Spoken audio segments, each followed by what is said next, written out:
Welcome to my channel study spark. आज third lecture है और जैसे कि हमने एमपी की हिस्ट्री जो पढ़ने स्टार्ट की है, इसमें आज हम पढ़ेंगे जो आपका नवपाषाण काल था उसका मध्य पाषाण काल। तो ये आप आज पूरे लेक्चर में देखेंगे। स्टार्ट करते हैं। लास्ट लेक्चर में हमने पढ़ा था स्टोन एज। स्टोन एज में पुरा पाषाण काल, मध्य पाषाण काल और नवपाषाण काल। तो ये मेरा थर्ड लेक्चर है, ये बहुत ही इम्पोर्टेंट है। इससे आपने देखे होंगे, चाहे आप पटवारी का एग्ज़ाम देख लो, कोई भी एमपी से रिलेटेड एग्ज़ाम है, वो पूरा इसमें से आपको 2 या 3 क्वेश्चन मिल जाएंगे।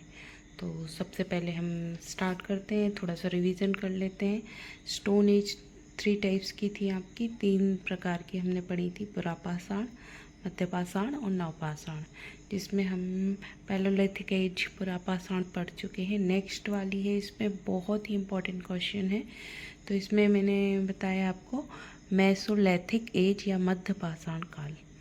तो मध्य पाषाण काल के साक्ष्य, जैसे कि हम एमपी जीके पढ़ रहे हैं, तो एमपी जीके में हमें सबसे पहले कहाँ मिले?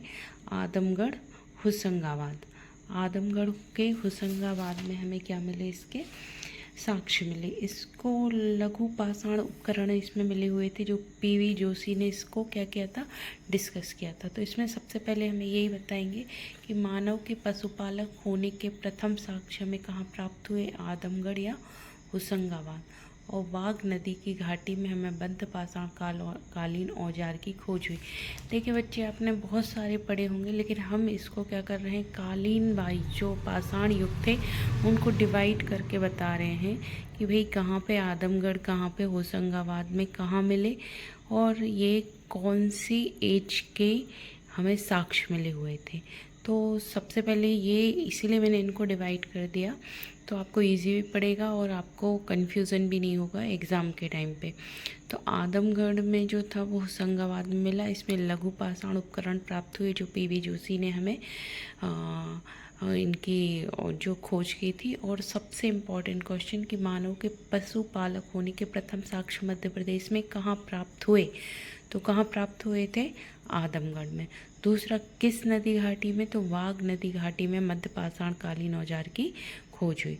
तो ये बहुत ही इम्पॉर्टेंट क्वेश्चन है, ठीक है। और इसके बाद यदि आप देखते हो इसमें, तो बस इसके एविडेंस है, तो नर्मदा सोन घाटी में भी प्राप्त हुए हमारे इसमें। और दूसरा था रतलाम, जबलपुर, इंदौर, उज्जैन, सतना, बाघ नदी घाटी में मध्य पाषाण की खोज हुई, ठीक है। तो इस तरह से अब दूसरा हमारा बनता है नवपाषाण काल। तो नवपाषाण काल में देखिए, इसमें आदमगढ़, दमोह, सागर और जबलपुर में इसके हमें साक्ष्य मिले हैं। आदमगढ़, दमोह, सागर, जबलपुर के बेड़ा घाट, तिलवारा घाट और लम्हेटा घाट, ये सब ने देखा होगा। जबलपुर में बेड़ा घाट के लिए फेमस है, और तिलवारा घाट भी आपने यदि देखा होगा, तो ये नर्मदा नदी यहाँ पे आपने देखा होगा अपना एक अलग ही रूप में रहती है, जिससे हम बेड़ा घाट का एक बहुत ही सुंदर नज़ारा देखने को मिलता है। तो आप जबलपुर देख सकते हैं। तो जबलपुर में क्या हुआ था? बेड़ा घाट, तिलवारा घाट, लम्हेटा। इसमें सबसे इम्पोर्टेंट क्या है बच्चे? ये मानव बस्ती के अवशेष मिले। नवपाषाण कालीन, क्वेश्चन क्या बनता है? नवपाषाण कालीन में मानव बस्ती के अवशेष हमें कहाँ मिले? तो हमें यदि ये आता है जबलपुर, तो जबलपुर आप लिख सकते हैं। बाकी हमने 3 ऑप्शन आपको बताई दिए, इनमें से कहीं भी आता है, बेड़ा घाट, तिलवारा घाट या लम्हेटा घाट, तो इसके अकॉर्डिंग आप इसको लिख सकते हैं। तो आप क्या लिखोगे? तो नवपाषाण काल के आदमगढ़ में तो मिले ही हैं, और आपके दमोह में भी है, सागर में भी है, जबलपुर में है। और इसमें क्या मिले हैं? हमें मानव बस्ती के अवशेष मिले हैं। और नवपाषाण काल में ये हम पहचान चुके थे कि इसमें आग का इस्तेमाल होने लगा था, और ये जो मानव था ये बस्ती बनाकर रहने लगे हैं। तो आपने ये पूरा, यदि आप यहाँ पे देखेंगे, तो इसमें आपके 2 या 3 क्वेश्चन बच्चे बन जाते हैं। सबसे पहला क्वेश्चन और इम्पॉर्टेंट क्वेश्चन है कि मध्य पाषाण कालीन में हमें अवशेष कहाँ मिले? तो आदमगढ़। दूसरा, मानव के पशुपालक होने के साक्ष्य हमें कहाँ मिले? सबसे पहले मध्य प्रदेश आदमगढ़, और आदमगढ़ कहाँ आता है? होशंगाबाद में। दूसरा, किस नदी की घाटी में? बाघ नदी घाटी में। तो ये आप यहाँ पे देख रहे हो, आपके 2 या 3 क्वेश्चन कहीं नहीं गए, आप कोई भी एमपीजी के क्वेश्चन उठा के देख लीजिए। सेकंड होगा आपका नवपाषाण कालीन में कहाँ साक्ष्य मिले? आपको दिख रहा है आदमगढ़, दमोह, जागर, जबलपुर। इसमें हमें मानव बस्ती के अवशेष कहाँ मिले? सबसे पहले मध्य प्रदेश में, और किस काल में मिले?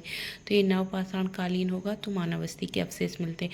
दूसरा, आग का इस्तेमाल और बस्ती बनाकर रहने लगा, ये किस पाषाण काल का है? तो आप बता सकते हो नवपाषाण कालीन एज की बात है। अब दूसरा यहाँ पे हम देखेंगे, नवपाषाण काल हो गया, इसके बाद हम देखेंगे, हमने इसमें पढ़ लिया था कि नवपाषाण कालीन और आपका जो इसमें हमने एक जो कॉपर एज भी हम पढ़ेंगे, और साथ में इसकी वैदिक संस्कृतियाँ भी पढ़ेंगे।